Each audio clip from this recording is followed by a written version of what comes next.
After 3 decades of war, the growth of democracy in Afghanistan has taken another step forward.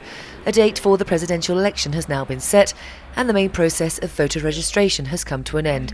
More than 12 million Afghans were already in the system, having registered for the last election, while the number of additional voters registered for this year's election has exceeded expectations. 4.5 million is a large people, and we're really happy. Totally from 2004 and 2005, we have around 17 million people those are registered for next election. All the registration cards end up here, stacked high in hundreds of boxes sent from the country's 34 different provinces. The cards come in batches of 100, packed in tamper-proof evidence bags. They're taken out, checked for duplicates and then counted. And once the cards are ready, they come into this room where they're scanned and registered on computer. 4 years ago, in the run-up to the last election, this whole process was done by hand. Women make up 38% of those registered to vote. For a country where women have endured years of suppression, that's a considerable turnout, though not all female voters feel comfortable registering a photo. We received some forms from Nangarhar without pictures because they don't want to put their pictures. They are very sensitive about their pictures. In some places like Herat, we have received forms with pictures because they don't have that much sensitivity with their pictures.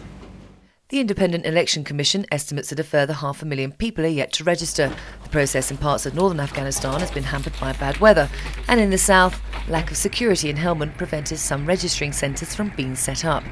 Over the next few months, however, the IEC is hoping to reach more voters as security stepped up.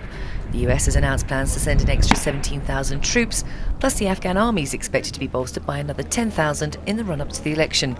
The Afghan government's hopeful things will run smoothly, while still arming itself for any eventuality. The way the voter registration process is proceeded, I think it proceeded smoothly and beyond our expectation. There was not much interference by the enemy.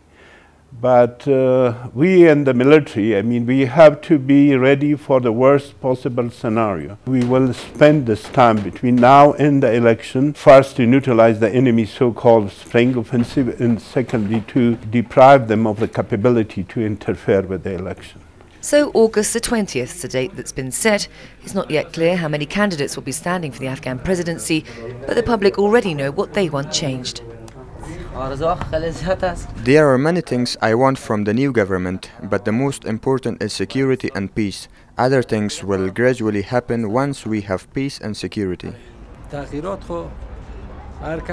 Everybody wants this country to improve, and we will see who really wants to serve this nation and help our people, and we will vote for him.